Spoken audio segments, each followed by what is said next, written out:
Zipper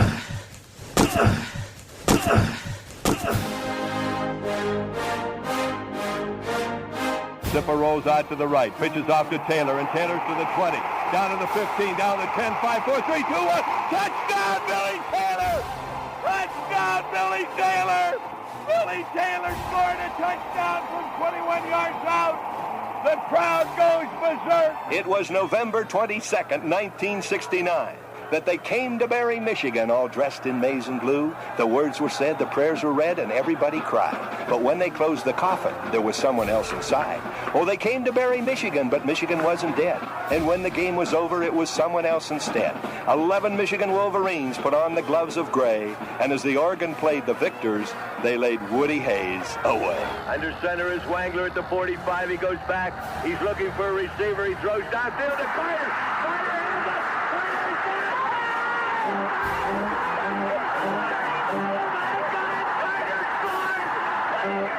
Who's got it better than us? Nobody!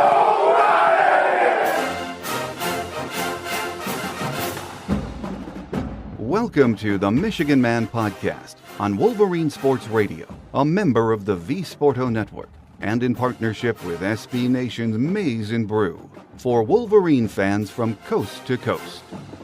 Go Blue, and welcome to our Michigan Game Day show for Oregon. I'm your host, Mike Fitzpatrick. On today's show, our guest will be Clayton Sayfie from the Wolverine Magazine and the Wolverine ON3.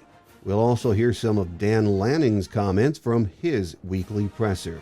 Before that, as always, let's get it started with my view from Section 17. It's always fun when you have the opportunity to play the number one team in the country, especially when it's at home. To say this is a tall order for Michigan is an understatement. We will have to play at a level we haven't seen from this team yet this year. Is that possible? Anything is possible. But if we're being honest, a lot of things will have to go our way if we want to hang around with this Oregon team. They are loaded on both sides of the ball, and one thing that is obvious from watching them is that they are very fast and very athletic. We'll have to have a creative game plan ready and go out and execute for 4 quarters, and we have not seen that yet this year.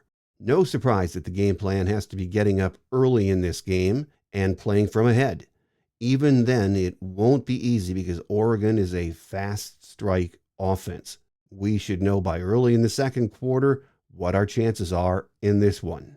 At his Monday presser, Dan Lanning said he is excited for the challenge on Saturday. Certainly excited about the challenge in front of us now, going to Michigan, talented team. I think that last I looked, they've got 5 guys that are projected to be drafted in the first round. They've got talent across the board, and certainly have the ability to play a really good game. So it's going to be a good challenge for our guys, especially making the trip there to a place that we haven't been before. Lanning says he is very impressed with Mason Graham and Kenneth Grant. Yeah, you watch them. They're game wreckers, right? They're guys that you have to have a game plan for. But 78 and 55 both, they make an impact, consistently in the game. They beat, single blocks. They're certainly good against double teams. They're good against the run and the pass.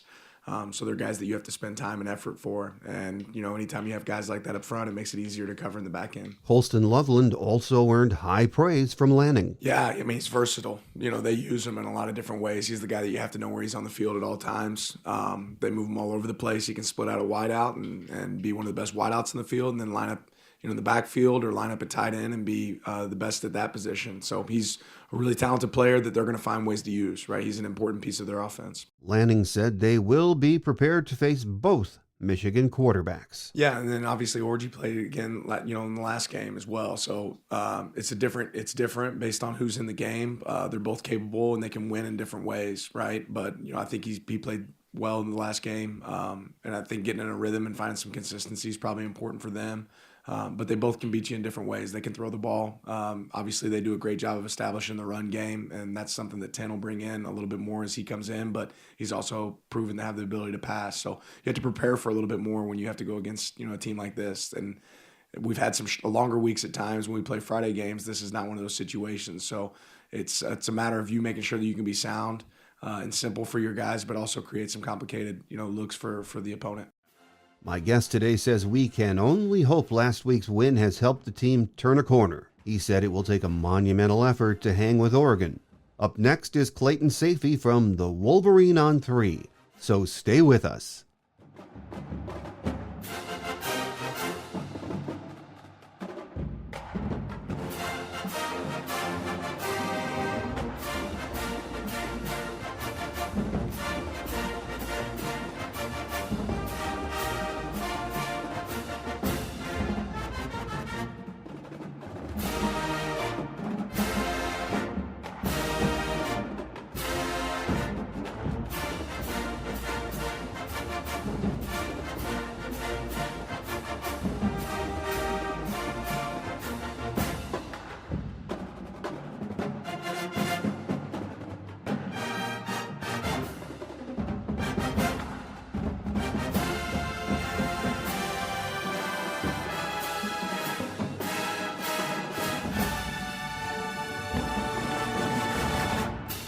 Joining us today on our Game Day segment is Clayton Sayfie from the Wolverine Magazine and the Wolverine ON3. Once again, great to have you with us, Clayton. Great to be here. Excited to be here. Well, speaking of excitement, at least for a week, Michigan fans can take a breath and enjoy a victory, made even sweeter by the fact it came at the expense of their bitter rivals. And it wasn't pretty at all. I guess you can say Michigan just found a way to win, which was good enough, wasn't it? Yeah, no doubt. Hey, when you lose 2 straight games and, you have another opportunity coming up, especially against a rival, you'll take any win you can get. And, really saw some progress and some good resilience by Michigan in that game. I'm sure, we'll get into it, but, just playing better, playing clean football, no turnovers, no penalties, no sacks allowed, making big plays when you had to defensively, breaking up a pass in the end zone at the end. Josiah Stewart getting the strip sack that led to 3 points before half. Just doing those things and making the winning plays and not beating yourself was huge progress, because we saw, 2 games go by, right? Washington and Illinois, and you come out of them, you kind of felt like Michigan beat themselves in those games. And it was more about what Michigan didn't do or the mistakes that they did make than the plays that the opponent did. Certainly, especially in that Illinois game, you came out of that as disappointed as you have probably as a Michigan fan base, in a long time. And, so to get that taste out of your mouth and to get Paul Bunyan to stay in Ann Arbor for another year, it's always a good thing. I have to say, though, I had bad vibes in the first quarter when the Spartans, just ran the ball at the strength of our defense. And, you start to think, here we go again. You might say they had a good game plan, but what I saw was a team that they were well coached. They came ready to play. Those first 2 drives were just eye-opening, weren't they? They were, and it felt like it was, going to be a long night. At the same time, Michigan State messing up there at the goal line, taking that delay game before the 4th down play that they were lined up to run, and then missing a 25-yard field goal, chip shot for a guy who was 15 of 16 coming into the game, and really all the talk all week coming off of what he did against Iowa the week before. He hit a 55-yarder. He was perfect on some other kicks, and it was about how good of a kicker he was. Well, he's going right at the student section there and left hash and misses it. So you felt like you dodged a bullet there if you were Michigan. And honestly, the offense was probably the bigger concern for me at that point, because we've seen the defense kind of start on their heels and then settle in as games go on. I feel like that's been happening most of the season. And interestingly enough, I think they've allowed field goal attempts on 5 of 8 opening drives this season, which is just kind of a crazy stat. And I think 3 of them have been missed, including that one. So kind of a weird one there, but you felt like they were going to settle in at some point. Of course they did pretty well. And then the offense got going, but yeah, the run defense issues were surprising. This is a Michigan State team that didn't really run the ball all that well all season until turning things around coming out of their bye week against Iowa the week before.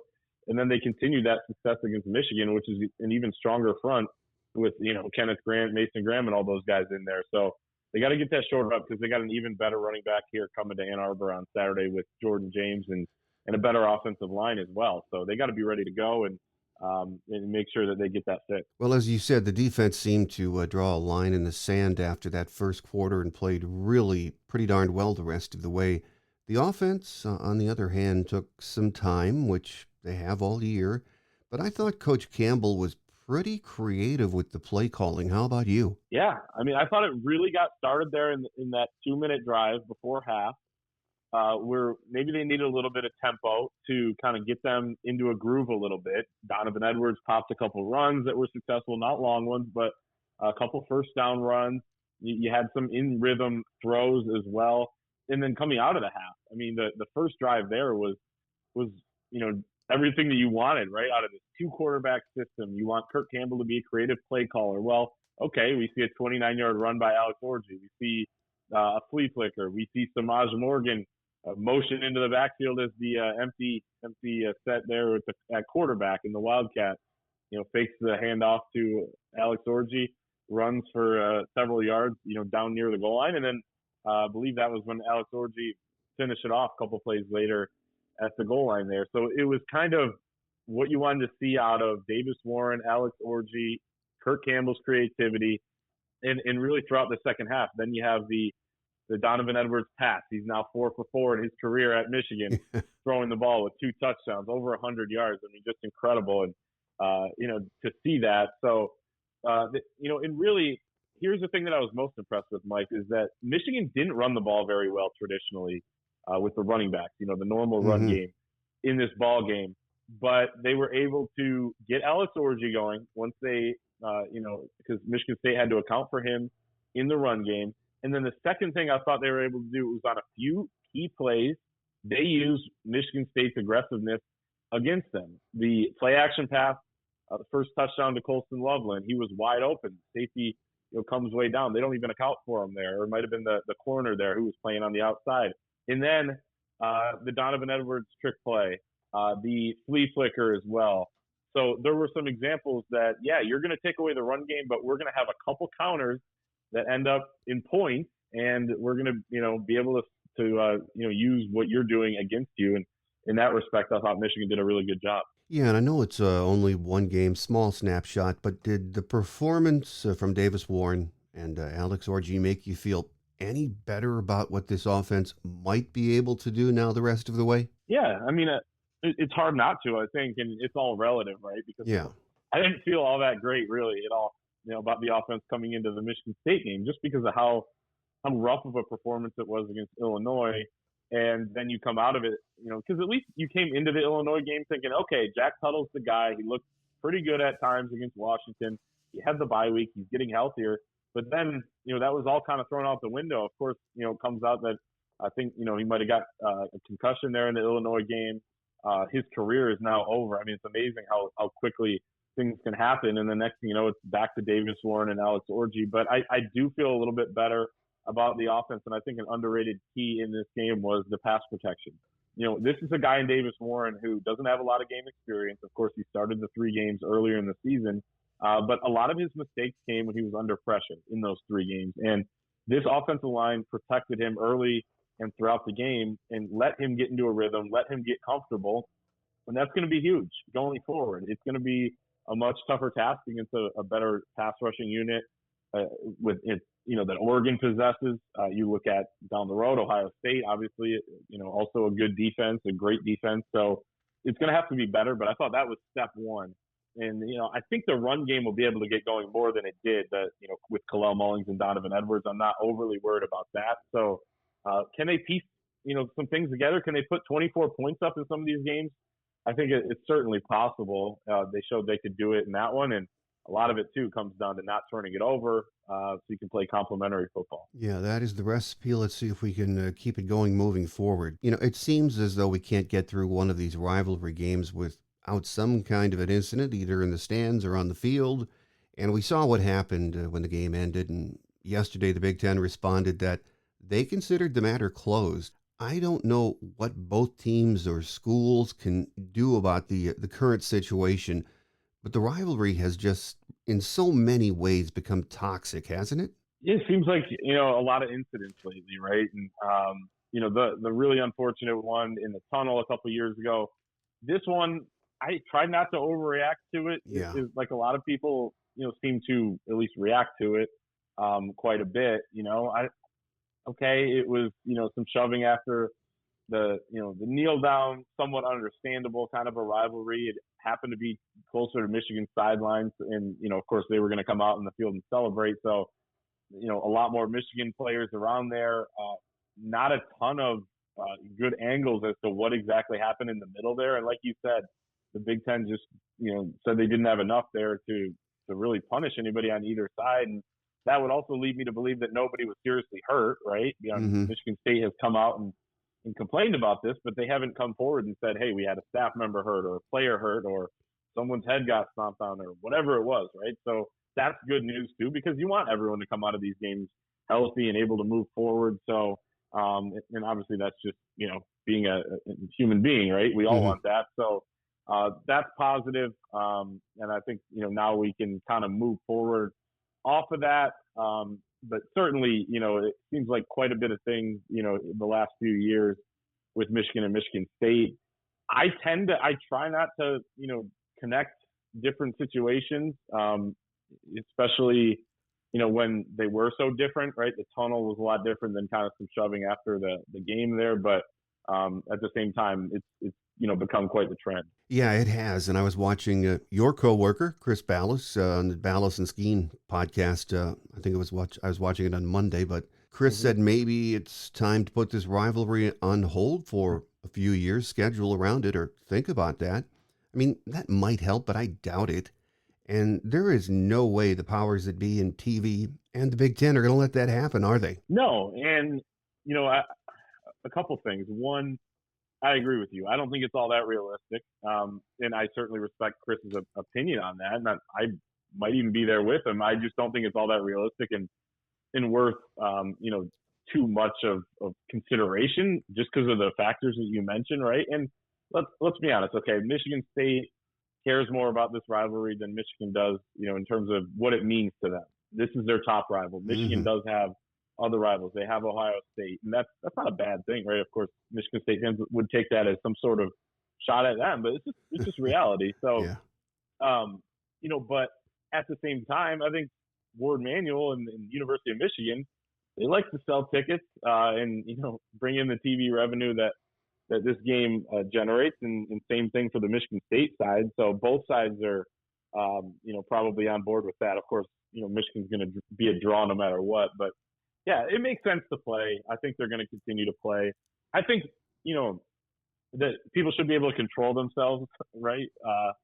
Either way, you're going to have to play somebody. These are good life lessons. So you might as well, keep trying to just do better next time. Yeah, and hopefully we can put this behind us and this story goes away because we have something to look forward to right away this week with number 1 Oregon paying a visit to the Big House. And I don't know how much of them you've seen this year, Clayton. I got to see them play Illinois and Ohio State, but they are playing complementary football at an elite level right now, aren't they? Yeah, as Sharon Moore said on Monday, it's a complete football team. And I've been going back and watching some of their games. I just rewatched the Ohio State game against Oregon last night. I'd watched it in real time, but more as a fan on a Saturday night of a bye week rather than trying to just get a feel for what this team's all about. As you're trying to write about them and cover the game on Saturday, and it's just a really complete unit with a lot of different playmakers on offense, a good offensive line, I think, that protects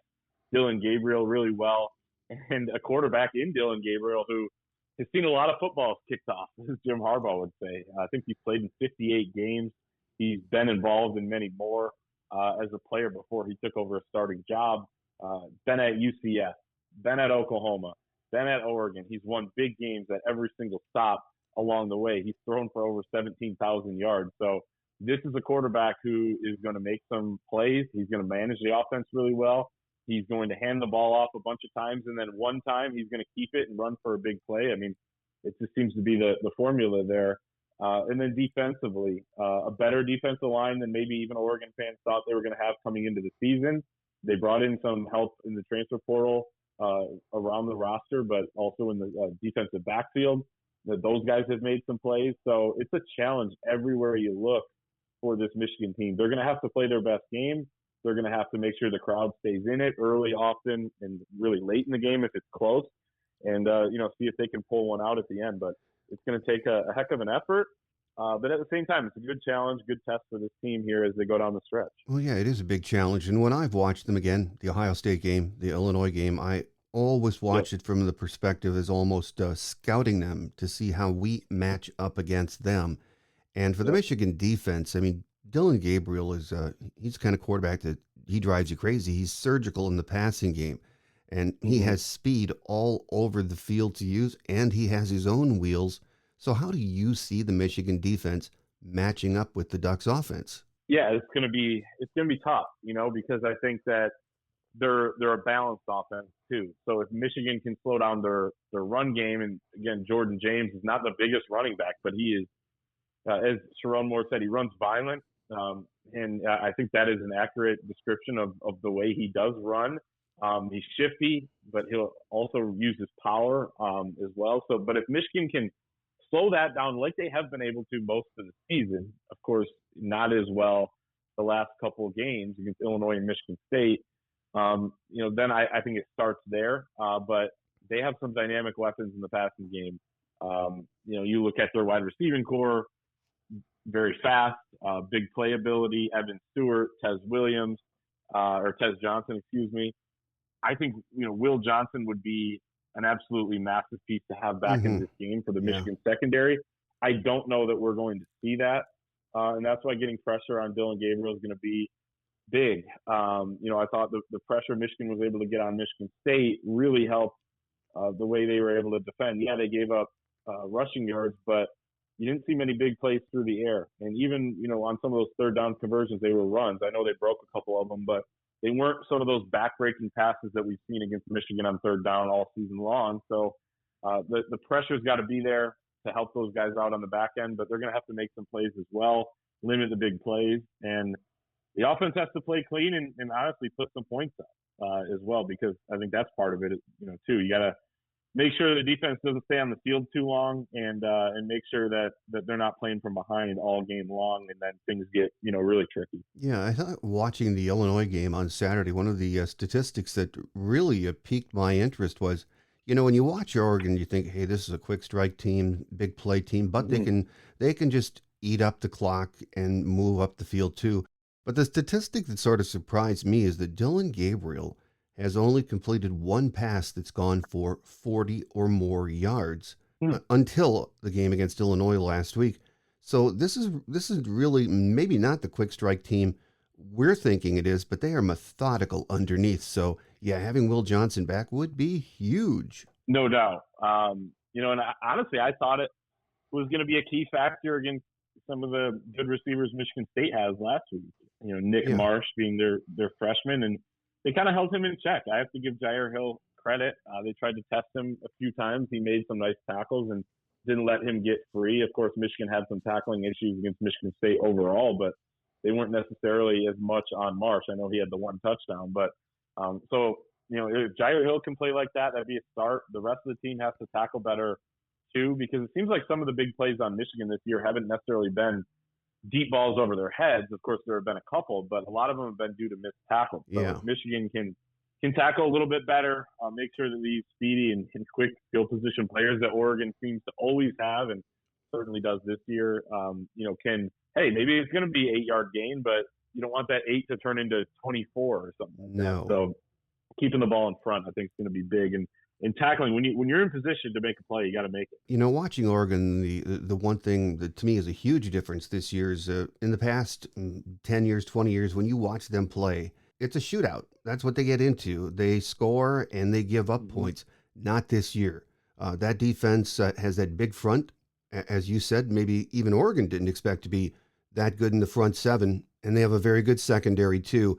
So every week I keep thinking we have to script our best plays in the first 2 or 3 drives and get up on the scoreboard.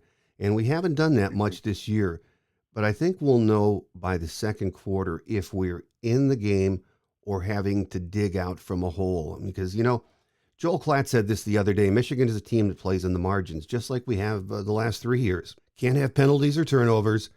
and has to possess the football to rest their defense, and then maybe we can hang around with this team. And I agree with him, but that is a big ask for this year's team, isn't it? It is. I mean, it feels like if it's not one side of the ball that starts slow, it's the other, and sometimes it's both, like it was against Michigan State.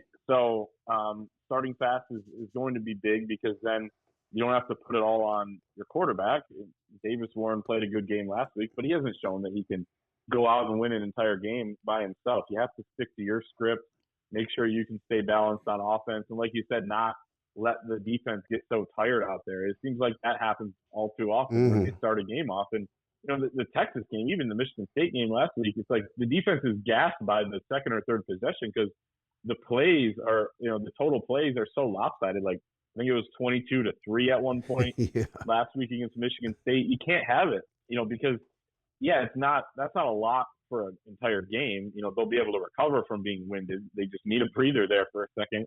But in that moment, right, it might be those 7 or 10 or 14 points Oregon's able to score while they are gassed. That could be the difference in the game in the long run. So you have to play a complete 4 quarters. But like you said, right, if they can hang around by halftime, and the Michigan crowd is into it in the second half and really makes life tough, and maybe you do get a break or two, you get a turnover. And sometimes offenses just don't operate as well on the road, right? We know that. So if it's one of those days for Oregon and Michigan hangs around, then I do think they have enough. And something that hasn't happened in a couple games, but could come back, is some of the patented, really long touchdown runs, or just long runs in general, Michigan has had throughout the season that helped them against USC and other teams. That could be where their big playability comes from. So it just takes 1 or 2 of those to pop, and then you're right there, I think. So it's kind of the formula. I don't know how it's going to play out. It's hard to predict how these things play out, but you start to go through some of those scenarios in your head. Well, I know you guys there at the Wolverine have your staff picks coming up in a day or two. Don't want you to give anything away. I think last week you were the only guy that predicted a win against Sparty. Wasn't that right? That is correct. Okay. I thought Chris Balla said you were the winner. So, but what kind of vibes do you have personally about this one Saturday? I think it's going to be really tough. Do I trust that Michigan is going to do a lot of the things that we just mentioned there? Not necessarily. Like, I do think they can bring a good effort, a great effort, and maybe win this football game. But I do think just the way Oregon's played, how much more, outstanding play they've put on film and showed throughout the season, and the way that they're kind of hitting their stride at this point in the season as well, has me, leads me to believe that they're going to continue that, and Michigan is maybe just gonna trail behind a little bit throughout the entire game, and it just kind of turns into maybe a 2-score type of game. Like you said, I picked Michigan. Not a lot of people did that, I guess, last week. I picked Michigan to lose at Washington. I just pick what I think is going to happen in these games, and I don't have a great feeling, but I do think this is going to be a challenge for Oregon to come across the country, to play at the largest stadium in the country, and because they've only had one trip, I believe, to the Midwest. It was the Friday night game at Purdue, and they passed that test. But I think Michigan's much better than Purdue. Michigan Stadium's a harder place to play, so it's not going to be easy.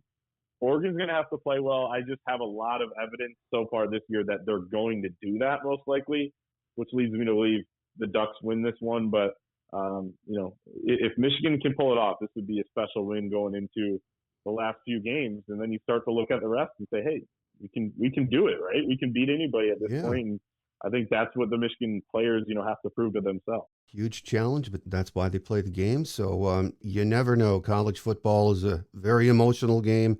And if Michigan can get things going early, as you said, hang around until maybe halftime, then all bets are off. So looking forward to it. Final question before we let you get away, Clayton. The other story that's picking up steam with the Michigan fan base, it seems I'm getting a lot of emails, a lot of texts, is the pursuit of Bryce Underwood. That's caught a lot of people's attention. Lots of stories out there in the last 2 weeks about who is involved in that pursuit and who isn't. and the amount of money being offered, I've seen a lot of figures, really crazy. But do you think Michigan is all in on this kid as we're hearing right now? I think so. Does that mean that they're going to get him? Not necessarily, but I do think they have a chance. It's been a story we've been kind of digging on here for several days, and behind the scenes, hearing different things almost every day, and it's real, right? It's not just a pipe dream, as my coworker EJ Holland said, who obviously is much more plugged in than me on the recruiting scene. But Michigan's taking their swing, but it's not just NIL. They've had a relationship with Bryce Underwood. Sharon Moore is very close with some of the people that are directly involved with the recruitment as well. Sean McGee, Michigan's general manager, went to his game last Friday night. Is certainly out front when it comes to the NIL package that they're willing to offer. So I think that there's a chance. This is a kid who is at Belleville, 20 minutes away from Ann Arbor. So it's not like it's some random kid, across the country. There's a reason why Bryce Underwood has visited Michigan in the past before he committed to LSU. There's a reason why he had interest in the Wolverines as well. So, and it'd be huge, Mike. I mean, Michigan has Carter Smith coming in, 4-star quarterback, but I think Bryce Underwood is just a whole different level. And, I think you look at what some of the freshman quarterbacks around the country have done. Of course, they all have their growing pains, but Dylan Raiola at Nebraska this season has done pretty well. And he's improved and gotten better and, helped them kind of take a next step, not necessarily a huge jump that they wanted, but it's amazing what good quarterback play can do. I think Bryce Underwood is a similar type of prospect, but better. You don't want to put too many expectations on somebody right away. But if they were able to get him, which I would not bet on, but I would think that there's a chance, then I think it's a game changer in the short and long term for Michigan, not just a couple of years away, right away. He's that good of a player, and I may or may not be going to see him play on Friday. So we shall see how he plays in his playoff game. Well, I mean, we've been talking for weeks now about the reality that Michigan has to get in the portal and get a quarterback, regardless of some of the talented young guys we have in the pipeline. But do you think with Bryce Underwood, when it comes to that, they're looking at him as a guy that not only would he be a huge get, but he's a guy you can plug in right away as the starter? That's a great question. My opinion is that he could do it. That's just my opinion. I think that with how you got to prepare and the lessons they learned this year with how they built the quarterback room. And again, to go back and rehash it, of course, we've all done that a million times, right? But the timing was weird, and they had the coaching change. All that. They were in the playoff last year. JJ didn't decide until January. A bunch of different factors, but I think they learned some lessons from that. Of course, when you lose a few games, mostly due to quarterback play, at least 2 of them so far, you learn some lessons. So I would think they go both routes. Do you bring in a transfer or two? And it might not be the top transfer in the country because they may not want to come because Bryce Underwood's there. Then, but if it's somebody that's capable, then I think you do that. I think you continue to develop the guys that do stay in the room. Of course, there's no guarantees anymore that anyone will stay. And then that you have a guy who could come along and become your starter at some point in Bryce Underwood. But it'd be a great problem to figure out, right, for the Michigan staff, I think. So we'll see. Signing day is still several weeks away here. So until the pen goes to paper, right, the possibilities are endless. But I do think they have a chance. Well, as they say in radio, stay tuned. We have bigger fish to fry exactly. with Oregon coming to town on Saturday. Here with us today to talk about that and so much more has been Clayton Sayfie from the Wolverine Magazine and the Wolverine ON3. And as I always tell you, Clayton, and you and Chris and John and Anthony, everyone over there does such a great job at the Wolverine ON3. I tell my listeners, if you're not a subscriber, what the heck is going on with you? Because it's a daily read, a daily watch with your podcasts during football season and all year. So I'm a subscriber. I don't pay attention to what's going on as far as deals anymore, but you have anything going on right now? Yeah, we got a 50% off annual subscription. So people can head on over there. It should just be right when you go over to the site and click sign up. It should be plugged in there. But if not, the promo code's JOIN50. So they can join us over there and join all the passionate folks. I'll call them passionate on our message board and all, you can read everything, unlock all the access to the articles over at the Wolverine. So appreciate it, man. It's been a lot of fun, and yeah, thanks for having me. All right, we got to get everyone over there and subscribing. So you guys do such a great job, Clayton. And as always, I thank you for taking time to be with us on the show, and we look forward to another visit soon. Appreciate it. Thanks so much.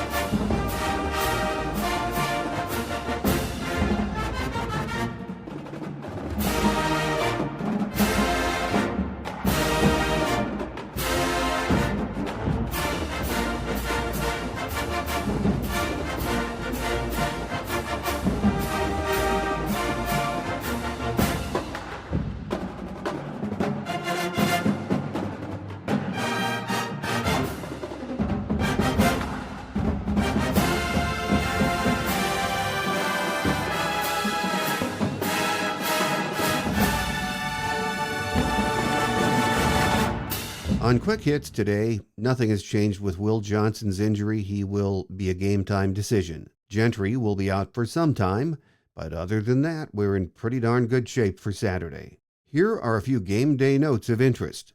Michigan leads in this series with 3 wins against 2 losses. This, of course, will be the first ever Big Ten meeting. The first meeting was in Ann Arbor on October 2nd, 1948, a 14-0 Michigan win. The last meeting was also in Ann Arbor on September 8th of 2007. It was during Lloyd's last season and a week after that App State shocker. Dan Lanning is in his 3rd year as a head coach. His record is 30-5. Last year, the Ducks finished 12-2 overall, 8-1 in the final year of the Pac-12. They finished the season ranked number 6 in the country. The weatherman says it will be another picture-perfect day for football. Sunny with temps in the mid-50s. Not much chance of rain, and the winds will be light. So having seen Oregon twice this year, I find it hard to believe we can win this game, and being honest, I know never say never. This will take a big-time game from the offense. Much like last week, we have to win the turnover and penalty battles. That will allow us to hang around. The offensive game plan will have to be creative, especially early in the game. We, as we all know, cannot play from behind with these guys, so striking early will be the goal. We should have a good idea after the first quarter what kind of a game this will be. Kickoff is just after 3:30 p.m., and the game will be on CBS. Next week, we hit the road for a game against the biggest surprise team in college football, the Indiana Hoosiers. They will be jacked up in Bloomington for this one, and it should be fun. On Tuesday's Visitors Edition, our scheduled guest is the legendary voice of the Hoosiers, Don Fisher. On Thursday's Game Day show, we hope to have beat writer Austin Meek from The Athletic. So make sure you join us. That does it for now. Have a great Wolverine weekend, everyone. I'm your host, Mike Fitzpatrick. Think victory, beat Oregon. Until we meet again, take care, and as always, go blue. Thanks for joining us today on The Michigan Man, here on Wolverine Sports Radio, a member of the V Sporto Network, and in partnership with SB Nation's Maize and Brew. Our listener lines are open 24/7 for your calls at 313-263-4842. That's 313-263-4842. Or email us at themichiganmanpodcast@yahoo.com. That's themichiganmanpodcast@yahoo.com. The Michigan Man Podcast is produced at the studios of Robin Lynn Productions, Allen Park, Michigan, and is not affiliated with the University of Michigan. Go Blue!